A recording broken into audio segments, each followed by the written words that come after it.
$350 पौने $400 की पाकिस्तान की जीडीपी है और एक ग्रुप इंडिया का $260 अरब का है।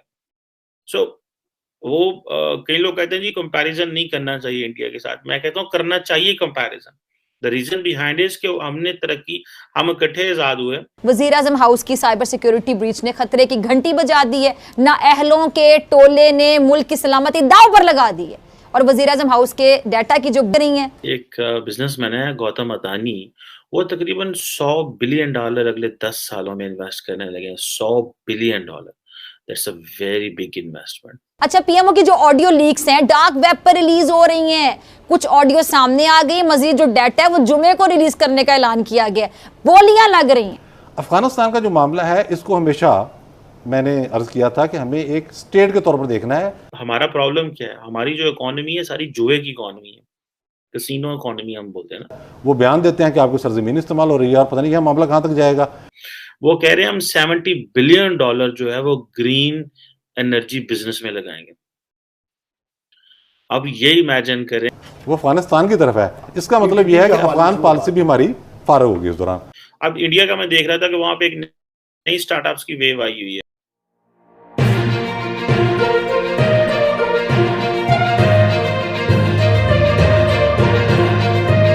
इंडिया के एक बिजनेसमैन है गौतम अदानी, वो तकरीबन $100 बिलियन अगले 10 सालों में इन्वेस्ट करने लगे हैं। $100 billion. That's a very big investment. ठीक है जी। इतना जो चीन है वो पाकिस्तान में $40 अरब लगा के, $45 अरब लगा के और क्या कर रहे हैं। और मैं देख रहा था कि ये बेसिकली तो एक कॉन्ग्लोमरेट है और बहुत सारी कंपनीज हैं इनके नीचे और बड़ा काम कर रहे हैं। और ये कह रहे हैं, जो इम्पोर्टेंट चीज मैं आपको बताना चाह रहा हूँ, जहां पे मैं समझता हूँ कि वेयर डज पाकिस्तान लैक, वो कह रहे हैं हम $70 बिलियन जो है वो ग्रीन एनर्जी बिजनेस में लगाएंगे।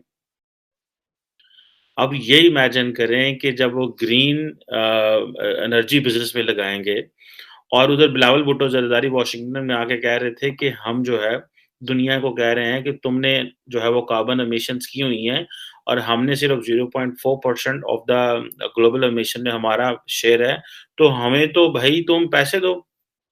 और ये एक ग्रुप है जो कह रहा है कि मैं $70 अरब अगले अगले अगले 10 सालों में ग्रीन एनर्जी बिजनेस में लगाने जा रहा हूँ। सो हम कब तक ये चलते रहेंगे? और मुझे तो ये देखें कि ग्रुप इंडिया का $260 अरब यार, वो पाकिस्तान की सारी जीडीपी 300 जो है वो पौने 300 पौने 350 पौने 400 अरब डॉलर की जीडीपी है।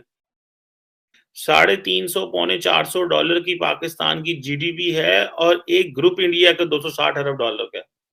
सो वो कई लोग कहते हैं जी कंपैरिजन नहीं करना चाहिए इंडिया के साथ। मैं कहता हूँ करना चाहिए कंपैरिजन।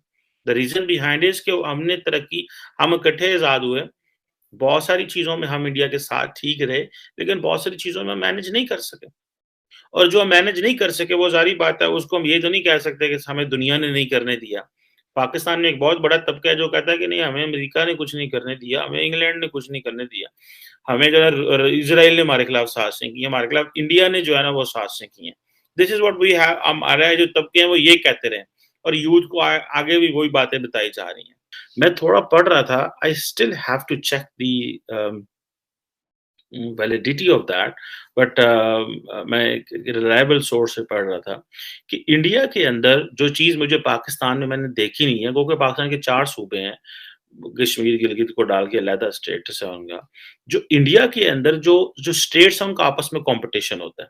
मिसाल के तौर पे मैं देख रहा था कि जो गुजरात, अकेली एक गुजरात स्टेट है, उसकी जो एक्सपोर्ट्स हैं 2022 में, they are $127 billion, Maharashtra $73 billion, Tamil Nadu $35 billion, इस तरह कर्नाटका $26 बिलियन, इस तरह यूपी में $21 बिलियन, आंध्र प्रदेश में $19 अरब, ओडिशा, हरियाणा, वेस्ट बंगाल, तेलंगाना, और मैं सब देख रहा था देवर बियॉन्ड इसी तरह 16, 15, 14, 13 अरब डॉलर एक्सपोर्ट है एक स्टेट की।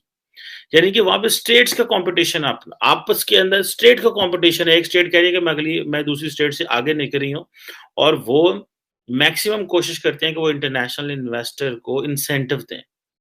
मुझे ये चीज़ पंजाब में नज़र नहीं आई, खैबर पख्तूनख्वा में नज़र नहीं आई, सिंध में नज़र नहीं आई और मुझे ये चीज़ जो है बलूचिस्तान में नज़र नहीं आई। पता चले कि भाई कौन-सा क्या कर रहा है।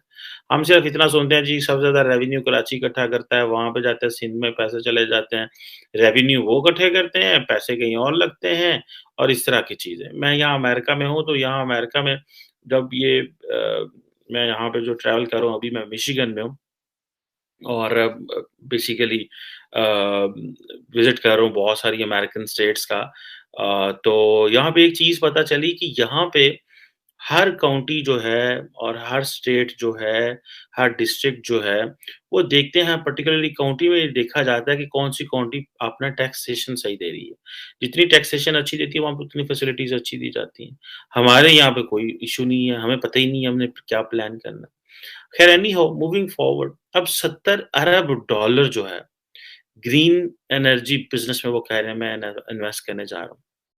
और 100 बिलियन डॉलर जिससे मैंने बताया वो कह रहे हैं एज़ अ कैपिटल इन्वेस्ट करने जा रहे हैं। तो अब ये इमेजिन करें कि ये जो एनर्जी ट्रांज़िशन है, एनर्जी की जो सारी की सारी वो तो एक डिफरेंट बॉल गेम में चले गया ना, ठीक है जी। अब जो एक रिलायंस इंडस्ट्री है वो भी जिसे आप कह लें, वो भी कोई 9 अरब डॉलर जो है उसकी भी कोई कमिटमेंट है। इस तरह बहुत मुकेश अंबानी वगैरह जो लोग हैं, ठीक है जी। अब ये जो है कहा जा रहा है कि ये 260 अरब डॉलर का इनकी एक कंपनी है, जो मेरा ख़्याल है रिसेंटली भी मैंने इसके ऊपर बात की थी आप लोगों से और प्राइमरीली ये इंफ्रास्ट्रक्चर को देखते हैं, लॉजिस्टिक्स को देखते हैं, कंज्यूमर गुड्स को देखते हैं और क्योंकि हमारा प्रॉब्लम क्या है, हमारी जो इकोनॉमी है सारी जुए की इकोनॉमी है। कैसीनो इकोनॉमी हम बोलते हैं ना, because money is produced in real estate में पैसा पैदा होता है। जो रियल एस्टेट है उसको तो पता ही कोई नहीं चला, ये कोविड में सारा रियल एस्टेट नीचे आ गया था। कल कोई और मसला होगा इंटरनेशनल तो पाकिस्तान के रियल एस्टेट नीचे गिर गया तो कहाँ पैसा पैदा हो रहा है? क्या हमारी कोई एक्सपोर्ट बढ़ रही है? इस पे कोई ध्यान नहीं है। अभी हमारे फाइनेंस मिनिस्टर नए आए हैं, उनके आने से कोई 5-7 रुपए डॉलर नीचे रुपए की कीमत बढ़ी है, डॉलर नीचे आया। ਅਸੀਂ ਇਸੇ ਗੱਲ ਦੀ बड़ा खुश हैं, because we don't have a long term plan नहीं है हमारे पास।